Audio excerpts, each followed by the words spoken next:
Mr. Galan? Tom Galan? Yes, Say that right, sorry. First, what makes this whole thing smell is you have a meeting at 9:30 in the morning, most people are working. It's very poor leadership. And secondly, why are not covenants that say you even have the board, even has the right to even bring this up for us? Doesn't make no sense. And let it go, bro. Who cares? He's got to maintain golf, he's got to keep it cut. I mean, this is zone area. You can't expand the crash. Let it go bankrupt to sell it. Someone will buy it.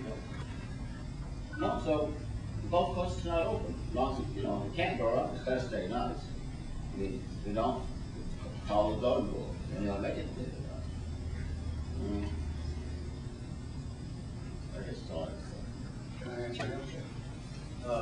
I'll try to take it one at a time. If I miss one, you tell me, okay? Mr. Nash wrote an official letter to the board, so we have to answer that letter. In order to answer that letter, we had to come to the homeowners association, because if you read our covenants, we do not have authority to negotiate with a private individual.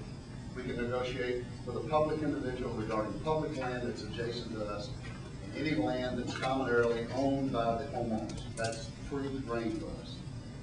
To enter any negotiations with him, we needed an amendment. We tried to make that amendment as restrictive as possible. Can't exceed the $40 he asked. It has to be with Mr. Nash, et cetera, et cetera, et cetera. Selling the course.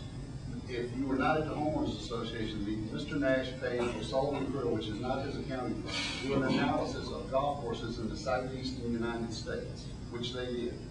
They provided that analysis to us to review. The only courses selling in the southeastern United States are those in bankruptcy. We have a golf course called the Moors, and as you know, he continued to maintain it after he closed the doors for 90 days. He's got no offers on that golf course. Okay. You had one more. Board meeting at this time. Oh, the board meeting always meets at this time. If we meet at night, we have to pay her additional fees because that's after hours. This is when the board always meets. Yeah, this is a board meeting, not a homeowners meeting. All homeowners meetings are held in the evening. One other comment, you might have to cut it, but I think. I have an answer to that. Several people put that on the blog, and I've answered this question on the blog.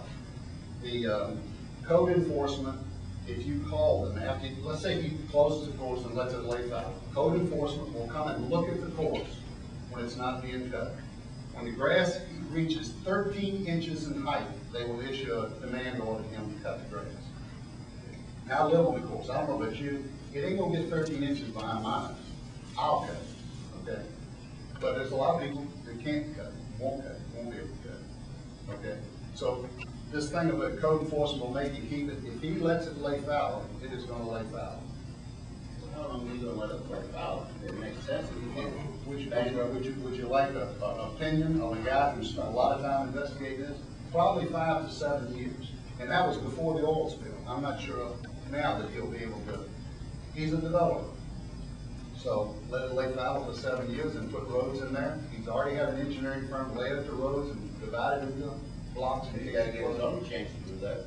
No, it's already zoned for that. In fact, you can put trailers in it. It's zoned R5.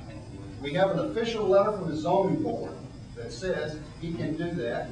And the zoning board also said we can petition them all we want to. The only person who changes zoning is the owner of the land. Now, do you think you put a trailer park in there? I don't think so. I mean, everybody knows. I don't know how to do it. I think there's a chance he might put condos, a chance he might put apartments. I don't think he'd do that. His greatest profit would be putting single family development. But that's not going to happen for 4 or 5 years around here. This economy is depressed. That'll be a long time. Yeah. So my opinion is, probably, you know, I'm getting old. Could be like that, the late fall. I'll be cutting grass behind my house. All right? Maybe I'll have to cut mine too. Yeah. But I also really think it's wrong, and this even with that homeowners, I think you own 2 lots. You sell that one lot off. You should have, you should be charged the double, even like an homeowners association.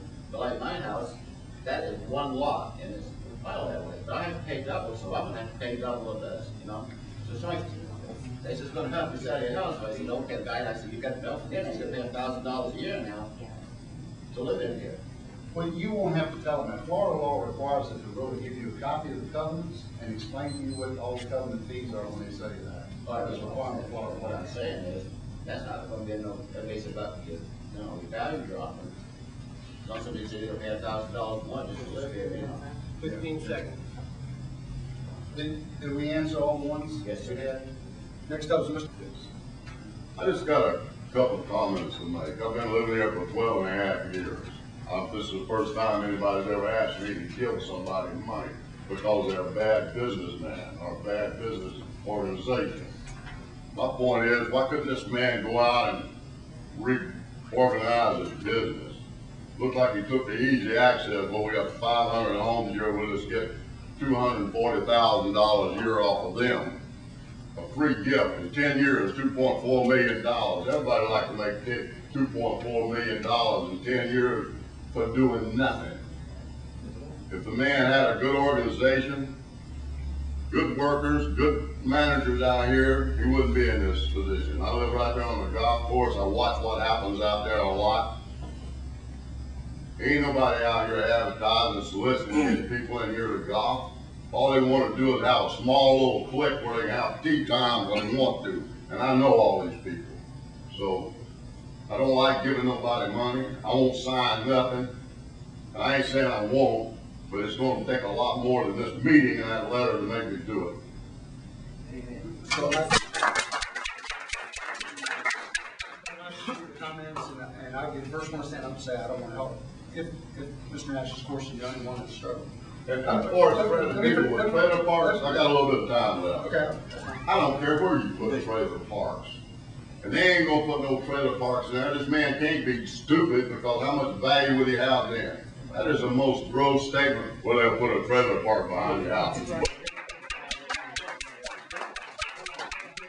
Trailer parks anywhere. Come up with this garbage, try to threaten people, just sign it and give them $480 a year. It's ridiculous. I'm done. Sure. Mr. Dahl, I think Mr. Clark just addressed the trailer park thing. Nobody thinks that's going to happen. Nobody up here anyway. As far as the golf course is concerned, if Mr. Nash was the only golf course that was struggling, I'd be 100% in your camp that we don't need help. Every golf course I'm aware of, and many of us looked at many of them, including Jimmy Lee's not a bad businessman, and his failed. Let me finish, you did. Every golf course I know of is struggling. And Mr. Nash, he's not just making money off of this, right? His audited book showed a $400,000 per year loss over the past 4 years. We're only bringing that back to $150,000. He's going to have to restructure his business per your request. He should have been bankrupt a long time ago. If he goes bankrupt, again, he's not going to go bankrupt in his whole business. This business could go out of Or he business. should have sold. If he could have, he You know, would. took the easy way out to try to make people pay, give the man money. I'm not into that giving people. I give charity where I want to.